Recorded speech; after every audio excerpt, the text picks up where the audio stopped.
Carissimi amici, un abbraccio dal sottoscritto Gianni Amendola a tutti i tifosi del Napoli, a tutti i napoletani nel mondo e naturalmente a tutti coloro che mi seguono con affetto e con simpatia sui miei siti.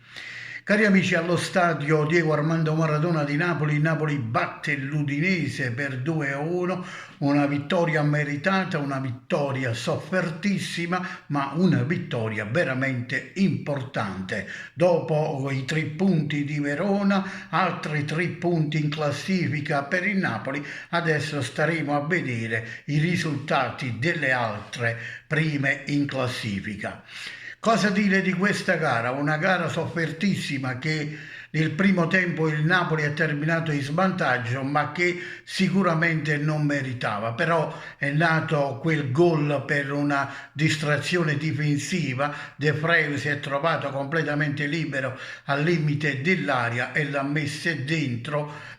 Forse Ospina poteva fare qualcosina di più, ma alla fine è stato l'1-0 per l'Udinese. In quel momento anche l'Udinese aveva fatto un buon primo tempo, quindi il pareggio sarebbe stato il risultato giusto, ma per questa distrazione difensiva al limite dell'area l'Udinese terminava il primo tempo in vantaggio. Allora devo dire innanzitutto che specialmente nel primo tempo è stato proprio Ospina a fare delle parate veramente miracolose e quindi a salvare il 2-0 a favore dell'Udinese. Quindi Davide Ospina ha cercato con tutti i modi per mantenere il Napoli in partita e ci è riuscito con delle paratone veramente incredibili. Nel secondo tempo il Napoli è sceso in campo in un altro modo, con un altro approccio, cioè l'approccio di chi la vuole pareggiare e poi cercare di vincerla. Infatti con il solito mostruoso Osimhen il Napoli pareggiava l'incontro e poi sempre con il mostruoso Osimhen è arrivata alla vittoria, cioè al 2-1, che poi, anche se con sofferenza, è riuscito a mantenere sino al termine della partita.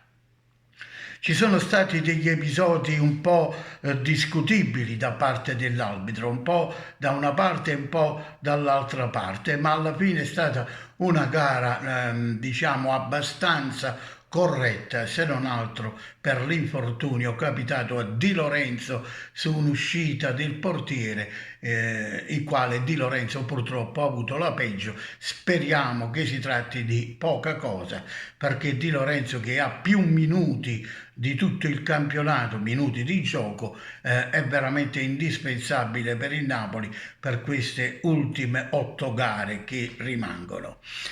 Bene, devo dire che Lobotka, ragazzi, a centrocampo è veramente mostruoso, incredibile, fantastico, eccezionale. Bene, molto bene anche Anguissà, che è ritornato il calciatore che avevamo lasciato prima dei campionati della Coppa d'Africa. Bene in difesa, ottimo come al solito il Rachmani, anche Mario Rui e Koulibaly hanno fatto una buona gara, Politano benissimo, Di Lorenzo bene, e poi Fabian Ruiz un po' così così a centrocampo, e sicuramente Politano, finché è stato in campo, ha fatto una buona gara. Lorenzo Insigne gli diamo un 6 sufficiente, non mi è piaciuto tanto, poteva fare qualcosa di più su un paio di occasioni che gli sono capitate, ma alla fine il capitano ha dato il suo contributo.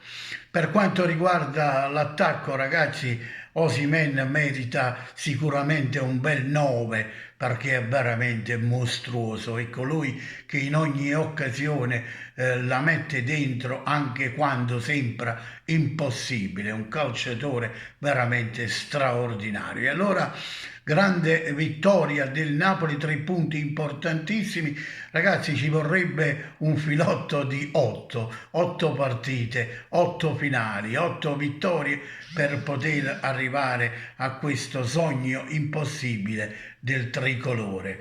Sinceramente la vedo molto dura, perché tra il Milan, l'Inter, il Napoli e ci mettiamo anche la Juve, la squadra che ha sicuramente in queste 8 partite le gare più difficili è proprio il Napoli, anche se c'è un Juventus-Inter veramente interessante, ma sicuramente il Napoli è quella che ha le gare più difficili. Però quando una squadra scende in campo con la determinazione con la quale il Napoli è sceso nel secondo tempo contro l'Udinese, tutto è possibile. Intanto adesso restiamo sempre con i piedi per terra, godiamoci questa vittoria e continuiamo a sognare, perché non costa niente sognare, non fa male, anzi fa bene, e poi alla fine tireremo i conti. Per il momento seconda vittoria consecutiva del Napoli, importantissima.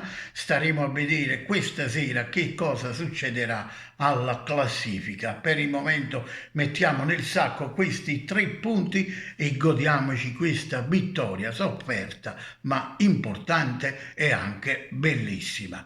Cari amici, allora a questo punto aspettiamo i risultati di questa sera in attesa della prossima gara del Napoli. Io vi ringrazio per la visione a tutti e vi dico sempre che al di là di qualsiasi risultato, sempre e solo Forza Napoli, squadra e città.